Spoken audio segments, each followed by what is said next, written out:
Hello everyone, आज चाहिँ म तपाईहरुलाई air sensor based automatic water faucet देखाउन जाँदैछु।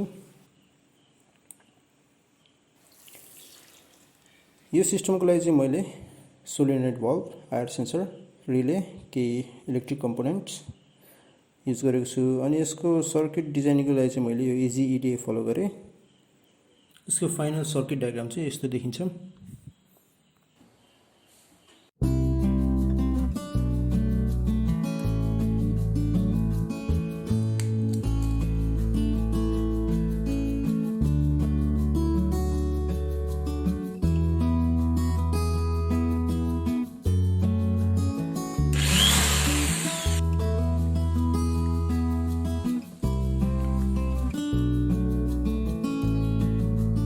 मैले यो सर्किट बोर्डलाई टेस्ट गरी हेर्दाखेरि यो भोल्टेज रेगुलेटर चाहिँ एकदम तातेको देखेँ। यसको रिजन चाहिँ के रहेछ भन्दा यो 12 भोल्टलाई 5 भोल्टमा डिक्रिज गराउँदाखेरि जति पनि पोटेन्शियल डिफरेन्स छ त्यो चाहिँ एज अ हिटको रूपमा बाहिर निस्किँदो रहेछ।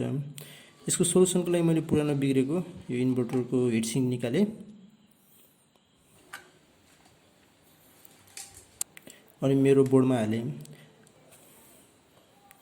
तर यतिले मात्र मेरो प्रब्लम सल्भ भएन। यो मैले युज गरेको एयर सेन्सर चाहिँ यसको सिग्नल स्ट्रेन्थ चाहिँ अलिकति विक रहेछ।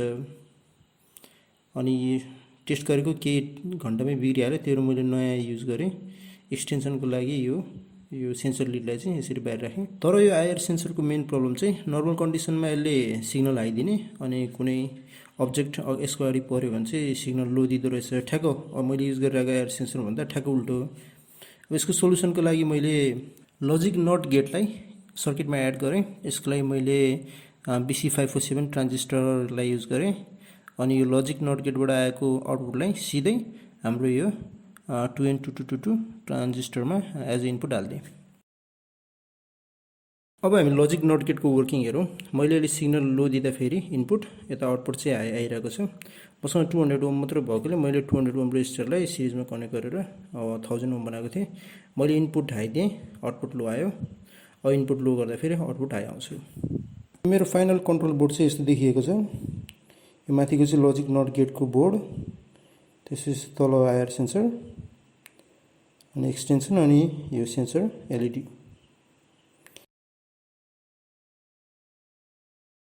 अब हाम्रो यो वाटरको फ्लोलाई कन्ट्रोल गर्नको लागि चाहिँ मैले सोलिनोइड वाल्भ युज गरेको छु।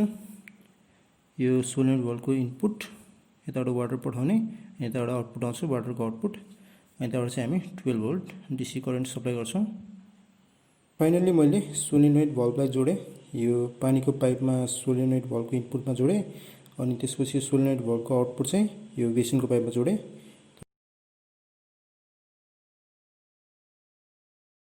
फाइनली डिभाइस चाहिँ तयार भयो। यो चाहिँ हाम्रो सेन्सर मैले यसरी फिट गरेको छु अनि यो वायरहरू चाहिँ अर्को रुमबाट यसरी ल्याएको हो।